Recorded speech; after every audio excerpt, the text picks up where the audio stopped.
તમે પણ પતંગ બનાવ્યો છો, આ વખતે તમારો પતંગ વડોદરાના આકાશમાં ચગશે કે કેમ?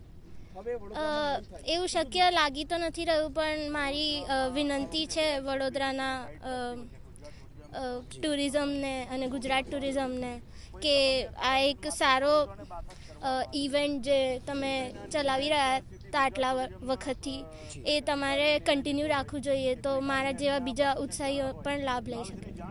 વડોદરામાં આ ઇવેન્ટ ન થવા પાછળનું કારણ શું લાગે છે આપને? કારણ કે તમે યુવા છો, યુવા ધન છો. એનું તો મને એટલું આઈડિયા નથી. તમે આ જાતે પતંગ બનાવ્યો છો, કેટલો સમય લાગ્યો હતો પતંગ બનાવતા, અને આ પ્રેરણા ક્યાંથી મળી હતી મુખ્યત્વે? મારા પપ્પા આ હોબી સાથે બહુ વર્ષોથી સંકળાયેલા છે, અને હું નાનપણથી એમના જોડે આવી રીતે કાઇટ ફેસ્ટિવલમાં જઉં છું, એટલે મારા ફેમિલી અને આ જે ઓપોર્ચ્યુનિટી ટુરિઝમ આપી રહી હતી એના લીધે ઉત્સાહ એટલો બધો હતો કે મેં આ વખતે મારો પોતાનો પતંગ ડિઝાઇન કરવાનું વિચાર્યું. શું નામ છે આપનું? Tejni Joshi. I am a student of 3rd year design